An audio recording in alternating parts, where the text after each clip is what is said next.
ناظرین، پہلے تو ملک کی اندرونی صورتحال پہ آپ کو یاد ہوگا کہ آخری بار جب پاکستان تحریک انصاف اور حکومت کے درمیان مذاکرات ہوئے تھے تو یہ کہا گیا کہ اب یہ پھر منگل کے روز ہوں گے، یعنی کل ہوں گے، اور اس میں جو ہے وہ اپنے جو ٹاپ کی جو لیڈرشپ ہے اس سے مشورے کیے جائیں گے اور اس کے بعد کسی نتیجے پہ پہنچے جائیں گے۔ یہ اچھی خبر تھی، اور خود جو عدالت عالیہ تھی یعنی سپریم کورٹ، اس کے چیف جسٹس نے اسے بھی ویلکم کیا تھا، جن کے پہلے نے مشورہ دیا تھا کہ یہ مذاکرات کر لیے جائیں، اور بعد میں بھی لیکن انہوں نے یہ کہا تھا کہ ہم جو ہیں وہ کسی کو مجبور نہیں کر سکتے مذاکرات کرنے کے اوپر، ہم تو صرف آئین کی پیروی کریں گے۔ تو جب یہ مذاکرات ہوئے اس کے بعد کہا گیا کہ جی یہ تجویز سامنے آئی ہے، وہ تجویز سامنے آئی ہے، تحریک انصاف نے یہ تجویز دی ہے، حکومت نے ان کی تجویز کو سنا اور وہ بھی کوئی نہ کوئی رائے لے کے سامنے آئے۔ تو دونوں میں مذاکرات کا یہی طریقہ ہوتا ہے، لیکن پھر اس کے بعد اچانک، جیسا کہ بالکل متوقع تھا، کہ بڑے شدید سخت قسم کے بیانات آنے شروع ہو گئے۔ خاص طور پہ کل شام سے اگر آپ دیکھیں تو بیانات کے اندر بڑی سختی ہے۔ فواد چودھری صاحب کا ایک بیان ہے کہ جی اگر مذاکرات کامیاب نہیں ہوئے کل تو پھر ہم زبردست قسم کا تاریخی لانگ مارچ کریں گے۔ تو جناب عرض یہ ہے فواد چودھری صاحب کہ 2-3 تاریخی لانگ مارچ تو آپ پہلے کر چکے ہیں، تو اس کا کیا نتیجہ نکلا؟ اور اس سے زیادہ ہم یہ کہیں گے، صرف آپ کو ہی ہم نہیں کہہ رہے، آپ اس سے قبل بھی دیکھ چکے ہیں کہ جو پی ڈی ایم تھی اس نے بھی کئی بڑے بڑے جلسے بھی، بہت بڑے بڑے جلسے بھی کیے، اور وہ بھی احتجاجی بڑی بڑی ریلیاں نکال دی۔ انہوں نے کبھی لانگ مارچ تو خیر نہیں کہا انہیں، لیکن بلاول بھٹو نے تو ایک لانگ مارچ کیا تھا جو کراچی سے لے کر اور اسلام آباد تک گیا، لیکن اس کا کوئی نتیجہ نہیں نکلا۔ مولانا فضل الرحمان نے بھی ایک لانگ مارچ کیا تھا، وہ بھی بہت بڑی تعداد میں اپنے پارٹی ورکرز کو لے کے آئے تھے اور لوگوں نے شرکت کی تھی اس کا بھی کوئی نتیجہ نہیں نکلا۔ تو انہیں اندازہ ہو گیا ہوگا کہ ان کے جو لانگ مارچ تھے فواد چودھری صاحب نے جو کیے تھے اس کا بھی کوئی نتیجہ نہیں نکلا، بلکہ خود کورٹ کو بیچ بچاؤ کر کے معاملات کو نمٹانا پڑا، اور پہلی بار تو عمران خان جو ہیں وہ باہر سے ہی واپس چلے گئے یہ کہہ کے کہ میں نے امن کی خاطر یہ قربانی دی۔ دوسری بار ان کی ٹانگ میں گولی لگ گئی تھی، جس کے بعد انہوں نے لانگ مارچ کینسل کر دیا۔ تو یہ ان کو اندازہ ہو گیا ہوگا کہ یہ پبلک کا کیا موڈ ہے، کیا واقعی میں جتنی وہ احتجاج کی کالیں دے رہے ہیں، جتنا وہ لوگوں کو گرما رہے ہیں، جتنا وہ لوگوں کو جذبات میں لا رہے ہیں، خاص طور پہ اپنے پارٹی ورکرز کو، اس کے باوجود بھی عام پبلک جو ہے کیا وہ اس موڈ میں نظر آ رہی ہے؟ وہ تو پہلے مہنگائی سے پسی ہوئی ہے، وہ کہ اس لانگ مارچ ہی کیسے متحمل ہو سکتی ہے؟ اگر کوئی لانگ مارچ ہوتا ہے تو ان کے اوپر تو مزید سختیاں ہو جائیں گی۔ ایک مہنگائی میں پسا ہوا آدمی جو کہ 1000 یا 1200 کے 10 کلو آٹا لے رہا ہے، تو اگر وہ 1500-1800 ہو جائے اس کی وجہ سے، تو یہ ہم نہیں کہتے کہ انہیں حق نہیں ہے کہ وہ احتجاج نہ کریں اور ان کو یہ حق نہیں ہے کہ وہ کریں، لیکن بہرحال پہلے بھی انہوں نے کر کے دیکھ لیا، اور جو اب ماروتی حالات ہیں کوئی ذرا بھی بہتر نہیں ہوئے، بلکہ مہنگائی تو اس سے بھی زیادہ ہوتی جا رہی ہے، جس کا اعتراف خود حکومت کر رہی ہے کہ حالات جو ہیں وہ بہت کسی بھی بہتری کی طرف نہیں گئے، اور جو امیدیں لگائی تھیں، خود خواجہ آصف صاحب نے کہا کہ جو ان کا خیال تھا کہ وہ بہتری لا سکیں گے وہ اس قسم کی بہتری نہیں لا سکے۔ تو جب اتنا اہم لیڈر یہ بات کہہ رہا ہے کہ نہیں، اور دوسرے آئی ایم ایف کا کوئی ڈیل نہیں ہوا، اور آئی ایم ایف کے متعلق یہ کہا گیا ہے کہ جناب جو حالات پاکستان کے اندرونی ہیں، جس کے اندر ایک طرف تو یہ کہ مقدمے پہ مقدمہ اور یہ خطرہ کہ نامعلوم کس فیصلے کے تحت پوری حکومت ہی فارغ ہو جائے، وزیر اعظم ہی چلے جائیں، اور دوسرے یہ کہ یہ اس قسم کی لانگ مارچ کی دھمکیاں یا لانگ مارچ کی شکل اختیار کرنا، یا یہ کہ ریلیاں نکالنا کورٹوں کے اوپر، ہائی کورٹس اور کورٹس کے اوپر جو ہلڑ بازی اور ہنگامہ بازی ہوتی ہے، وہ اندرونی طور پہ تو ہم یہ کہہ کے چھوڑ دیتے ہیں کہ جی کیا کریں، آزادی رائے ہے، اور کیا کریں، ہمارے ساتھی جو ہیں وہ اتنے جذباتی ہیں کہ وہ جانا چاہتے ہیں، لیکن کیا آپ IMF کو یہ بات سمجھا سکتے ہیں کہ جذباتی ہیں؟ اور اگر کسی کی بھی حکومت آ جائے کل تو کیا اور وہ راضی بھی نہ ہو پروگرام کے اوپر، تو اور وہ یہ کہے کہ جناب آپ تو یہ کرتے رہتے تھے، اب یہ لوگ یہ کر رہے ہیں، یقینی بات ہے جب آپ کسی دوسرے کو اسی ایک راستے سے، اور جو کہ راستہ جو ہے وہ پرامن مذاکرات کے بجائے کوئی دوسرا ہے، تو پھر وہ دوسرا بھی وہی راستہ اختیار کرے گا، اور یہ آپشن تو ہمیشہ سے PDM کے پاس اور حکومتی اتحاد کے پاس کھلا تھا کہ وہ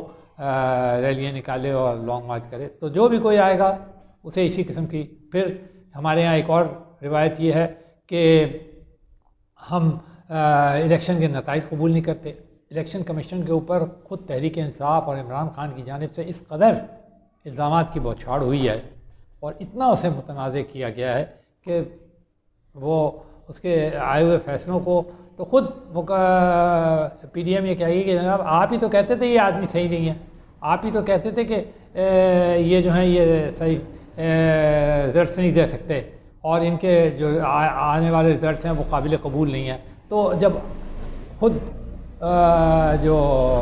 اپوزیشن ہے اور تحریک انصاف ہے، عمران خان جو ان کے لیڈر ہیں وہ یہ کہہ رہے ہیں، تو پھر انہوں نے تو بہت آسانی پیدا کر دی ہے حکومتی اتحاد کے لیے، PDM کے لیے اور دوسری جماعتوں کے لیے، کہ جب ان کے رزلٹ آئیں چاہے وہ جیتیں یا ہارے، وہ کہیں گے جی ہم تو نہیں مانتے، آپ نے خود ہی کہا تھا کہ الیکشن کمیشن جو ہے یہ بہت متنازع ہے اور یہ اس کا بڑا ہاتھ ہے۔ اور پھر اس کے علاوہ آپ نے جو یہ حکومتیں آئی ہیں، انٹرم حکومتیں آئی ہیں جو کہ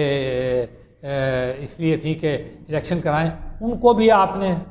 چیف منسٹر پنجاب کے متعلق جو کچھ کہا گیا کہ جی یہ تو باقاعدہ سازشوں میں شریک ہیں، حکومت کے گرانے کی سازش میں شریک تھے، تو ان کی نگرانی کے اندر اور ان کی زیر انتظام اگر کوئی الیکشنز ہوتے ہیں تو پھر ان کو کون تسلیم کرے گا؟ تو اس کا حل تو صرف ایک ہی تھا کہ پارٹیاں بیٹھ جاتی اور وہ بیٹھ کے مذاکرات کرتے اور کوئی پورا من راستہ نکالتے، جو پھر اس کے بعد وہ سب کے اوپر بائنڈنگ ہو جاتا۔ لیکن اگر نہیں کرتے یہ، تو پھر یہ ساری چیزیں جن کا ہم نے ذکر کیا ہے وہ ساری چیزیں آپ کے سامنے آ سکتی ہیں، اور آپ ہی کی جیت کو بھی یا تو متنازع بنا سکتی ہے یا اس کا کوئی نتیجہ نہیں نکلے گا۔ تو پھر اندازہ لگایا جا سکتا ہے، یہ نہیں کہ کسی تیسری قوت کا خوف ہے، خوف یہ ہے کہ آپ کی بات کو کوئی قبول نہیں کرے گا، کیونکہ آپ نے ہر ادارے کو متنازع بنا دیا ہے۔ اب جب ہر ادارہ جو ہے متنازع ہے، کنٹروورشیل ہے، تو پھر اس کی بات کون سنے گا؟ تو پھر اس کا آپ دیکھ لیں، بہتر یہی ہے کہ لچک دکھائیں، اور دوسری طرف سے بھی حکومت کو بھی چاہیے کہ وہ بھی خیال کرے کہ کوئی نہ کوئی نتیجہ اسے نکالنا چاہیے۔ الیکشن کب ہوتے ہیں؟ سپٹمبر میں، اکتوبر میں، یہ چیزیں جو ہیں یہ سارٹ آؤٹ کی جا سکتی ہیں۔ ایک طرف یہ بھی کہا جا رہا ہے کہ جی بڑی بد اعتمادی ہے دونوں کائے کو بد اعتمادی ہے، سب تو ایک دوسرے سے ملتے ہیں، سب تو ایک دوسرے کے دوست ہیں، سب تو ایک دوسرے کے رشتہ دار ہیں۔ وہ PTI کے بڑی تعداد ایک ممبروں کی ہے جو کہ مسلم لیگ نون اور مسلم لیگ وہ سے پیپلز پارٹی سے اور دوسری پارٹیوں سے ٹوٹ کر یہاں آئی ہے، تو پھر ان کے کون سے تعلقات نہیں ہیں؟ کیا ان کے رشتہ دار ان جماعتوں میں نہیں ہیں؟ کیا وہ ان کے ساتھ نہیں رہے؟ کیا وہ ان سے بات چیت نہیں کرتے؟ بالکل کر سکتے ہیں، یہ کوئی ایشو نہیں ہے۔ ہو سکتا ہے کہ عمران خان یا کوئی ایک آدھ دو ایسے ان کے ایڈوائزر ہوں جو کہ کسی سے بات نہ کر سکتے ہوں، کیونکہ جس قسم کی وہ زبان استعمال کیا کرتے ہیں، ڈاکو، چور اور یہ وہ، اس کی وجہ سے شاید اتنی زیادہ تلخی بڑھ چکی ہو کہ وہ ساتھ بیٹھنا کوئی بھی پسند نہ کرے۔ لیکن باقی تمام سطحوں پہ تو بات چیت ہو سکتی ہے، اور اس کے بعد پھر کانفیڈنس بلڈنگ ہو سکتی ہے۔ تو جب دشمنوں کے درمیان ہو جاتی ہے، جنگ کے زمانے میں ہو جاتی ہے،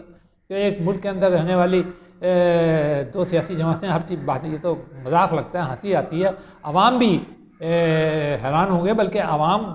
جو ہیں وہ ان کو چاہیے کہ وہ ان پولیٹیکل پارٹیز پہ دباؤ ڈالیں کہ اگر تمہیں ہمارا اعتماد چاہیے، ہمارا ووٹ چاہیے، تو بیٹھو بات کرو۔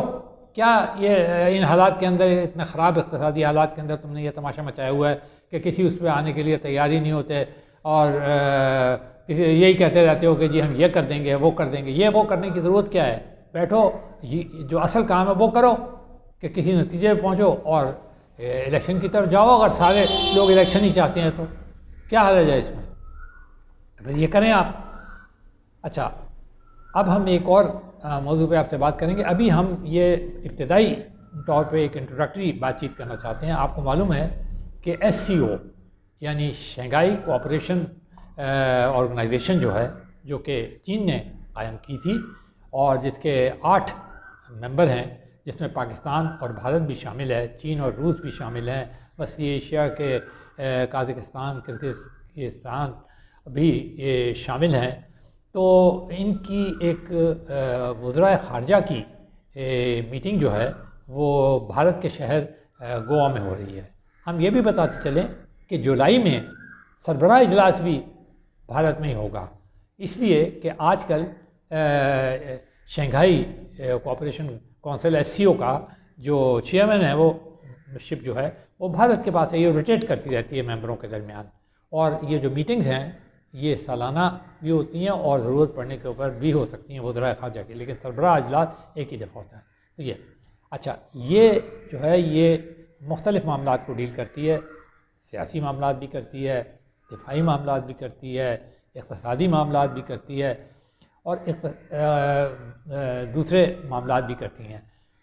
شنگھائی فورم جو ہے ایک بہت ہی امپورٹنٹ یورو ایشین فورم ہے،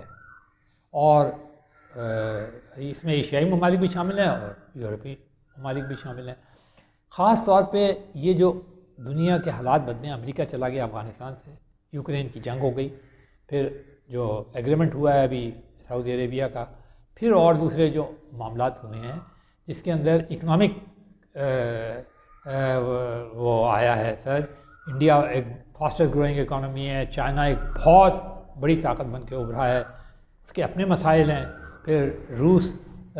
کے معاملات بھی بڑے شدید ہوتے ہیں، اس کا تیل نہیں بکتا، ایران کے اوپر مختلف قسم کے دباؤ ہیں نیوکلیئر، تو یہ ہم نے ایک سرسری ذکر کیا ہے، پھر ہم زیادہ تفصیل سے ذکر کریں گے۔ تو یہ ساری چیزیں پاکستان کے لیے سمجھنا بہت ضروری ہے، اسے معلوم ہونا چاہیے کہ ان بدلتے ہوئے حالات میں اور یہ جو آپس میں بڑی طاقتوں میں تناؤ ہے، یہ یوکرین کی جنگ جو جاری ہے، مختلف قسم کے ایگریمنٹس بالکل اس کے قریب مشرق وسطیٰ میں جو ہیں، اس کے اندر کیا اسے راستہ اختیار کرنا ہے۔ تو جب آپ کے فارن منسٹر کے لیول کے آدمی اور سربراہ سطح کے لوگ جا کر وہاں بات چیت کریں گے، بیٹھیں گے، کیا چین کو پتہ نہیں ہے کہ پاکستان کے لیے کشمیر کتنا سینسیٹیو مسئلہ ہے اور کتنا زیادہ وہ اس معاملے کے اندر کمیٹڈ ہے؟ پتہ ہے چین کو، لیکن جب آپ ملٹی لیٹرل فورم پہ ہوتے ہیں، کوئی دو طرفہ معاملہ تھوڑی ہے انڈیا اور پاکستان کے درمیان کہ جی انڈیا نے انوائٹ کیا پاکستان کے وزیر خارجہ تو آپ کہہ دیں نہیں جی ہم نہیں جاتے، یہ ملٹی لیٹرل فورم ہے، آپ شنگھائی فورم میں شامل ہوئے تو اب آپ کو اس کے اجلاس بھی اٹینڈ کرنے چاہیے، اور بہتر ہے کہ آپ یہ معلومات کریں۔ اس سے پہلے 2-3 دفعہ ایسا ہو چکا ہے کہ پاکستان نے اس قسم کے فورم پہ شرکت نہیں کی، جو اسلامک تعاون کی تنظیم ہے اس کے فورم پہ جب دبئی کا اجلاس ہوا تھا تو شریک نہیں ہوئے تھے شاہ محمود قریشی صاحب، تو اس کے جو خراب اثرات ہیں، منفی اثرات ہیں، ڈیمیجنگ اثرات ہیں، وہ ہمیں بعد میں بھگتنے پڑے۔ تو خدا را اس حالات میں جب کہ ہر آدمی چیخ رہا ہے مہنگائی، ہر آدمی کہہ رہا ہے کہ جی معیشت تباہ ہے، تو اس حالات میں کم از کم ہمارے فارن منسٹر کو وہاں جانا چاہیے، اچھی طرح سنیں، اور کیا حرج ہے کہ وہ یہ بھی انڈرسٹینڈ کرنے کی کوشش کرے کہ بھارت کس طرف جا رہا ہے اور کس قسم کی کوئی ایسی راہ نکل سکتی ہے کہ اپنے موقف سے کشمیر پہ ہٹے بغیر معاملات کو اس طرح لے جائیں کہ وہ ہمارے حق میں، ہمارے مفادات کے حق میں مثبت ہوں۔